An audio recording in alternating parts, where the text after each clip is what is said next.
Call it a Toyota, call it a BMW, call it some sort of Austrian name since that's where it's built. I don't really care what you call it. The Supra is one of my favorite cars that I drove last year, and I'm super excited to be back in another one this year. For 2024, there are minimal changes, but it wouldn't be a Toyota truly unless they made a special edition that is primarily aesthetic.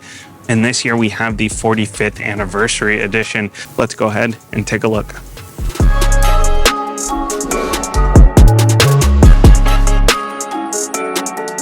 This is going to be built upon the 3.0 premium trim level. It's going to add the manually adjustable wing, which makes it a true sports car according to my 7-year-old's logic. It's going to get you these black 19s instead of the standard gunmetal 19s. Your 4-piston Brembos are going to be black with a GR logo instead of the red with the Supra logo on it, or the plain ones that you get in the basic 3.0. You get orange strut tower braces underneath the hood, and you get a choice of flying under the radar with absolute zero, which is a white color, or this Micon Blast orange color. And in fact, the only way you can get an orange Supra is with this 45th anniversary edition. Don't be surprised if that changes next year, because Toyota opened up their previously exclusive hazelnut interior from the 891 MT special edition last year. Now you can just option that. So I wouldn't be surprised if you will be able to option the orange at some point in the future. The 3.0 in base premium or in 45th anniversary edition is already one hell of a package. You get this tried and true BMW B58 motor. It is a twin scroll turbo 3-liter inline 6. It's going to make 382 horsepower, 368 pound-feet of torque if you believe the spec sheet, but you shouldn't believe the spec sheet, because those numbers are definitely higher in real life. And thanks to last year's update in 2023, you can get this paired to either an 8-speed ZF-sourced automatic transmission or a 6-speed manual transmission, which we'll talk about a lot more during the drive, because this is one of the better manual transmissions out there. And just because it's a 45th anniversary doesn't mean you don't get the choice. You still get to pick between manual and auto. Power is going to go exclusively to the rear wheels in this car, and you do have a limited slip differential. While I realize fuel economy is not typically high on the list of important considerations when you're looking at a sports car, this one is getting about 21 miles per gallon combined, which is really not too bad considering what this thing is. Curb weight overall, we're looking at about 3,400 pounds. It's a little bit heavier than it would be in the 2.0 trim. More engine, more weight, not too surprising there. But it is still lighter than the primary competition in the Nissan Z, and it's going to be a lot lighter than the more luxury-oriented Z4 with the manual transmission, which I'll have in a couple of weeks to get a good comparison there. The Supra has a rather small footprint overall, 172.5 inches in length, 97.2 inches on the wheelbase. Of course, that's going to match the Z4's wheelbase. It's going to be a little shorter than the Nissan Z's wheelbase. This has such a great look. The wing really sets it off nicely. I love the look of this thing from the side. You got that sticker pack that I mentioned. You got the big decal across the side, the Supra logo. Lots of fake vents for fake air. Wish these weren't all fake vents. With these 19s, I mentioned the 19s before. You got the black wheels for the 45th anniversary instead of the gunmetal wheels. You're going to be on 19s whether you're in the 3.0, 3.0 premium, or in this 45th anniversary. They're just going to be a different color, and you're going to be on Michelin Pilot Super Sports no matter whether you get the 2.0 or the 3.0. You've got some nice features from the side. This touch to lock is going to be there, the touch to unlock, the auto folding mirrors, the LED turn signals, blind spot monitoring in there, auto dimming. Really a great set of features. Great looking car from the side. I love the haunches here. More great contour in through the hood here. Front end is nice and menacing looking as well. More fake vents for fake air, but lots of real cooling down at the bottom. Got the parking sensors across the front, which I really didn't expect for a sports car like this, but it is a really helpful feature. Note that we are only about 4.7 inches off the ground here, so you're going to want to watch out for scraping if you do have a big lip on your driveway. I've been going out of my driveway face first, and I haven't had too many issues with scraping, but it is something to be aware of for sure. LED headlights, LED daytime running lights with auto high beams. Great to see that, but there is no adaptive headlight, no cornering headlights or anything like that. Would love to see that as an option, but really not the end of the world. This price point with this kind of car, really great looking front end. I love the back end look of this thing as well. I love the Supra logo. I love the font on that. I mentioned the wing already, but I really think it sets it off nicely. I think that the ducktail just feels a little bit naked. That wing really helps quite a bit, and that is manually adjustable. There's some screws in the side here. LED tail lights. You got the parking sensors across the back. The big dual exhaust. That sounds wonderful. I really like the pops and burbles that this thing makes.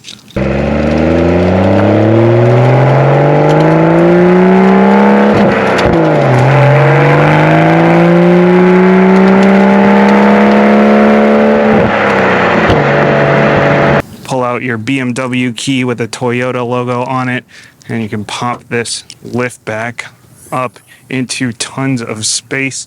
All this space means it's great as a family car. Tell that to your spouse. It's going to work out great, I'm sure. Got the subwoofers back there. You got a big pass through because it is a lift back, as I mentioned. Easy access to your fuses on the side back here. Easy access to the lights if you got to change those out. And you got a couple of grab handles here so you don't have to grab the paint. Pops off as well. But it's nice to have that privacy cover just in case somebody's snooping in your car.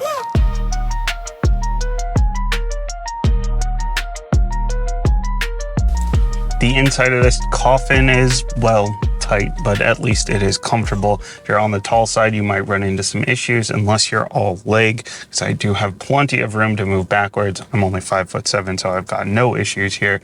But if you got a lot of torso, you got a tall torso, you might run into some issues with your head here.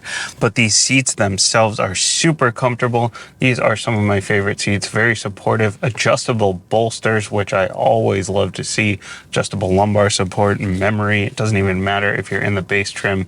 The only difference between the base seats and these seats are you're going to have Alcantara with leather, whereas these are just totally leather, well, leatherette. The other differences you get with the premium and the 45th anniversary that you're not going to see in the base are the JBL sound system, which is not really worth the upgrade in my opinion. Just go aftermarket if you are an audiophile and you want a nice sound system. You get the wireless charging, which has worked surprisingly well. It doesn't always in a Toyota, but in this case, it has worked pretty well. Probably because it's not a Toyota. You get wireless CarPlay, which again, you can option on the base, but that's really going to be the biggest thing if you are an Apple user. If you're an Android user, then you're SOL, because there's no Android Auto, period. This infotainment is from the 90s. I'm pretty sure this rivals the Lexus IS infotainment system. It's slightly better, but really the worst of both worlds because it doesn't get the new Toyota system and it doesn't get the new BMW system. So it's just like stuck in old times here. You get a really nicely laid out interior. The leather steering wheel is nice, but I do wish it had the big beefy M steering wheel, and it's got this sort of Toyota-ized buttons here, the hard plastic buttons instead of the nice BMW buttons, but not the end of the world. I just wish that this had a little more girth to it. Everything down here is laid out very well. Electronic parking brake is not my favorite, but it does mean that when you're taking off and when you're parking, you don't necessarily need to deal with the parking brake because it's automatic. Auto start stop is easy to get to. Your traction control is easy to get to. You can switch your drive mode very easily. There are only 2 drive modes. just the regular and the sport mode. We'll talk about that a little more during the drive. The gauge cluster is laid out really well. Nice big tack in the middle. They just used a digital version of an analog gauge. Why not just use an analog gauge? I don't know why everyone has to have a digital gauge, but at least it's simulating an analog gauge. There's a lot of wasted space on the side here, but that does come into play when you use the navigation through the system. That nav will also show up in the heads-up display. Heads-up display is only in the premium, but I do like that nice big tack in the middle. Buttons are all easy to get to over here for your infotainment, for your HVAC. Get the heated seats no matter what trim. You do have this option to use this knob and buttons over here if you're not into the touch screen. I bumped that a bunch of times trying to get to the cup holder, like getting around the shifter. It's a little bit annoying. Like, this is such a small cabin that trying to use the touch screen while you're driving is really almost easier than using the dial down here. The cup holders are always an issue with manual transmissions. These are pretty out of the way. They are kind of shoved to the side, so I haven't really had any issues with bumping into those. Just make sure nobody dropped a screw in there so that when you set your seltzer in there, you don't get a geyser all over your car. Not that that happened this morning. Now, while it is a small interior, it takes a long time to cool down. You do have automatic dual zone climate standard here. It doesn't matter what trim, but it just takes a long time to cool down. It doesn't cool down very well. It's like 3 cubic feet in here. Seems like that should be an easily solvable problem. My only real issues with the interior here are that it takes so long to cool down and this infotainment from the 1970s.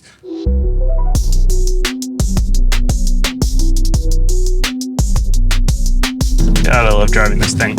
All right, so it's not a perfect driving experience here by any means, but I do love driving this. It's been a great week with this car. I already knew going into it from last year that it was going to be pretty solid here. This year I have a slightly different perspective. I was in a Miata recently. I was in a Civic Type R recently. I was in the Z4 recently. So I've been into some other comparable stuff, which gives me a little bit better perspective. But generally speaking here, this thing is just a blast to drive. They updated the diff, they updated the traction control system last year for 2023. We got the staggered setup with the bigger rear tires, and it just grips super well. I haven't had any issues with unwanted understeer, unwanted oversteer. I am on the street, I am not on a track, but even pushing it hard on the street, really no issues with it getting out of control or doing anything that I did not tell it to do. Now, there are a couple of different levels here of the traction system, and it's nice and easy and accessible right here. You can turn traction control off, you can turn vehicle stability all the way off right here with a button. But when the systems are on, I haven't had traction control interfering, and it has been mostly dry here though, but it really just has gripped super well through the corners. It's gripped when I did a couple of launches yesterday. No issues with that. Now, this does not have launch control. The automatic has launch control. The manual has your left foot and clutch dumps if you really want to go for it. The B58 motor is pretty tried and true at this point, pretty known quantity. You get this great power all the way up through the tack, and along with this gearing, it is geared very well for the street. You can get like maybe 80-85 miles per hour once you're getting into red line in third gear. So really you can ring out first and second gear on the street with no issues, and most of third really with no issues, which is like the best part of driving manual. Lots of shifting and lots of ringing the thing out. But this gearbox too, it is, last year I said, it's as good as the Miatas. Okay, that might have been a little bit much, maybe not quite as good as the Miatas, but it is worlds better than the typical BMW sort of rubbery feel, including the new Z4. It is a nice tight track. It is nice and easy to slot into gear.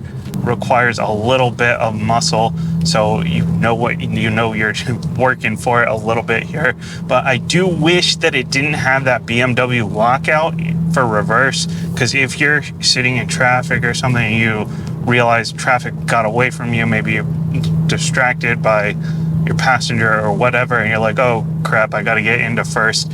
Sometimes, a couple times I've grabbed it and I've gone into reverse, because that lockout is really pretty easy to get past if you're going quickly. But other than that, I love the gearbox, no issues with it at all.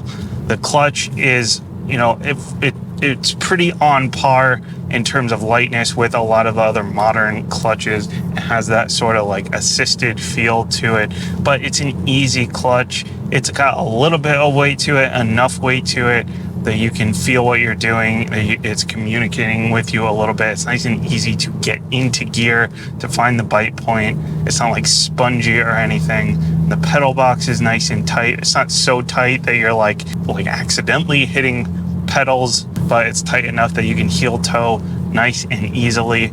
It really is a great gearbox, a great pedal box, a great engine, like all together. The traction system, the rear diff, all of this works together very well in a very excellent package. My only issues, if we're going to get nitpicky with the driving here, the steering it could be a little bit more buttoned up. There's a lot of dead space in the middle here. This is especially noticeable having recently driven the new Miata and the Civic Type R, because the new Miata, they updated the steering to really give it a nice on-center feel that very confidently snaps back to center, and the Civic Type R just generally is just super tight, heavy steering. So it's very noticeable after driving those two that there's just like a little bit too much dead space in the middle here. Now, that being said, you do figure it out. It's not like you're waiting for it. There's no kind of delay or anything. I just wish it were a little bit tighter, a little bit more direct there for for like the little movements in the steering.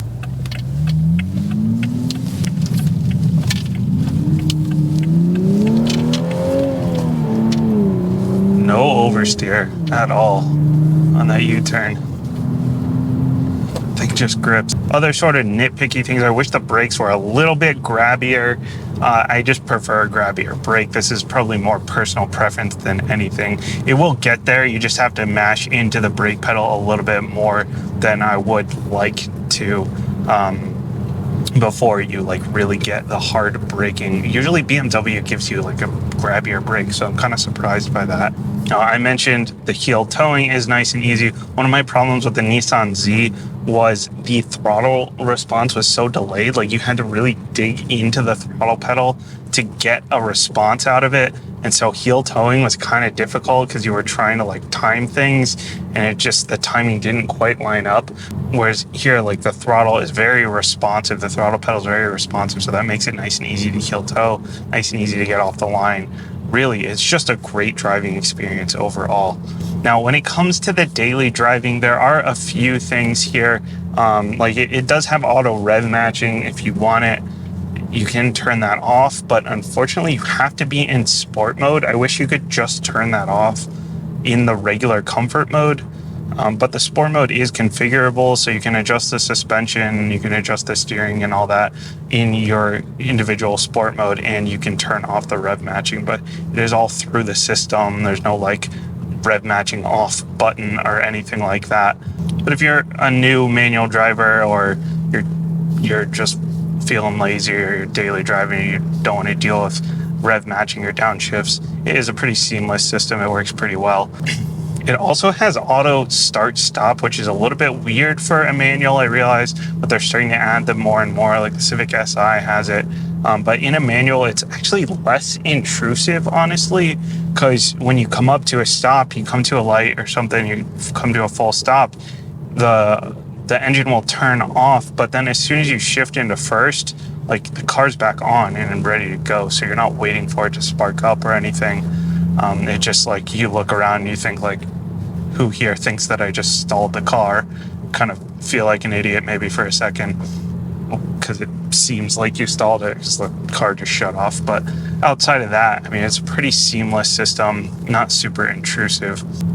The other things with daily driving are like the visibility out the back is not good. It's pinhole small, about the same as a Miata, honestly. But and with the wing just eats into more of the visibility out the back, even though there wasn't much to begin with.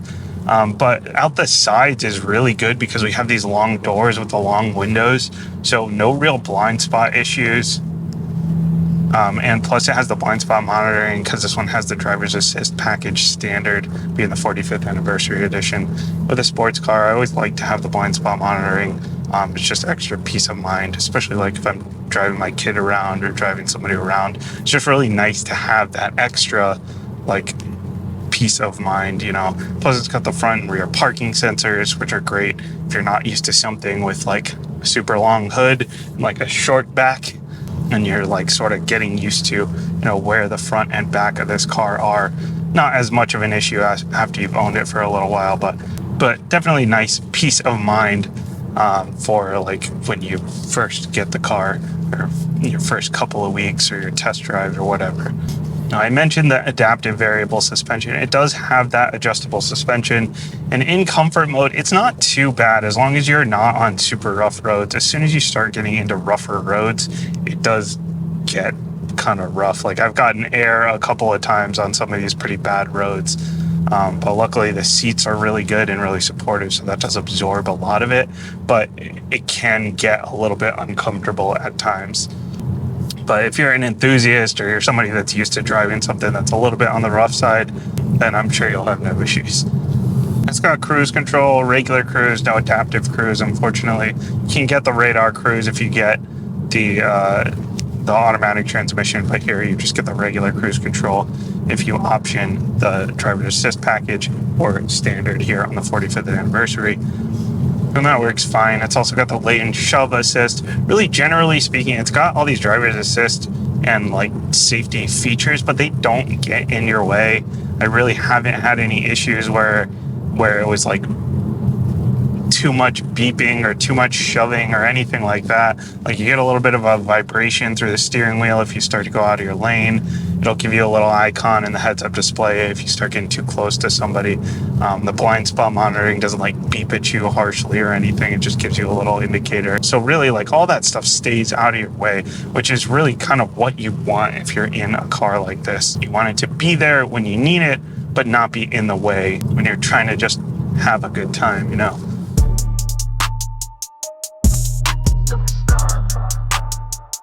At the end of this week, I love the Supra even more than I did at the beginning of the week. I already went into the week knowing I would love it because I had one last year and it was excellent. But every time you drive it, it just gets that much better. Great looks, great power all the way up through the rev band, excellent manual transmission. Toyota has fixed the manual. The BMW usually has those rubbery ones, and even the Z4 has a very rubbery transmission. If you're interested in more on the manual Z4, it will have that coming in a couple of weeks, so make sure to stick around for that. Great seats, great features. Really, I wouldn't even go for the top spec, honestly. Even the 3.0 really gets you an excellent package here. The 12-speaker JBL, not necessarily worth the premium. Sure, there are some things that I would nitpick. I wish it had a modern version of the iDrive system, maybe something with Android Auto. I wish the JBL sound system was a little bit better, or they offered a different upgraded sound system. And maybe a little bit of visibility out the back would be great, but that is a general sports car problem. Generally speaking, I just absolutely love this thing, and I would definitely spend my 60 grand on this car if I had that kind of money to throw around on a sports car. I want to know what you would pick. Would you pick this? Would you pick the Z? Would you go up into the Z4? Maybe you're looking at a Miata, a used Cayman. What are you looking for against this car? Or if you picked one of these, how are you enjoying living with yours? Let me know down in the comments below. As always, thanks for watching, and I will see you next time.